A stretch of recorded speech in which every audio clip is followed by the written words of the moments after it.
সারা বিশ্ব যেখানে যুবকদের হাতে, তো কৃষি যদি বাংলাদেশে প্রধান হয় তাহলে সেই কৃষক কেন ইয়াংরা নয়? মডার্ন এগ্রিকালচার টেকনোলজিটা কিভাবে এই বিজনেসে রূপান্তর করা যায় এবং সেইটা যে ইয়াংরা আসবে এবং এডুকেটেড মানুষগুলো সেখানে যুক্ত হবে, সেইটার একটা কানেক্টিভিটি তৈরি হয়েছে আজকের প্রোগ্রাম থেকে।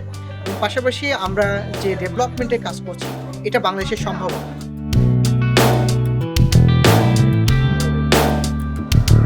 তরুণ উদ্যোক্তা গিয়ে যে জায়গায় স্ট্রাগলটা করে সেটা হচ্ছে তার প্রোডাক্টের বিপণনে বা মার্কেটিংয়ে। আমার অভিযাত্রায় যতগুলো প্রতিবন্ধকতা ছিল সেগুলো নিয়ে আলোচনা করেছি, তাদের সাথে একটা নলেজ শেয়ার করেছি।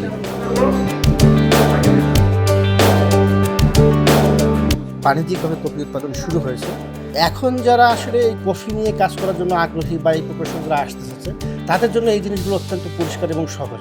আমরা যে স্ট্রাগলটা করে এসেছি, এটা তাদের আর করার কোনো প্রয়োজন নেই, কারণ তারা এখন সব ধরনের সুযোগ সুবিধা এবং সব ধরনের সাপোর্ট আমাদের কাছ থেকে পাবে।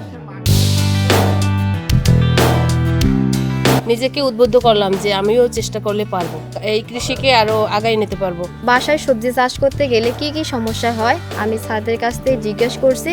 স্যাররা আমাকে সমস্যার সমাধানগুলো বলছে। এখানে আসার পরে বিভিন্ন উদ্যোক্তার কথা শোনার পরে কৃষির প্রতি অনেকটাই অনুপ্রাণিত হয়েছে। তাদের কথা শুনে আমাদের এটা মনে হচ্ছে তারা যে শূন্য থেকে কত কিছু করে ফেলেছে, আমরা কখনো হাল ছাড়বো না।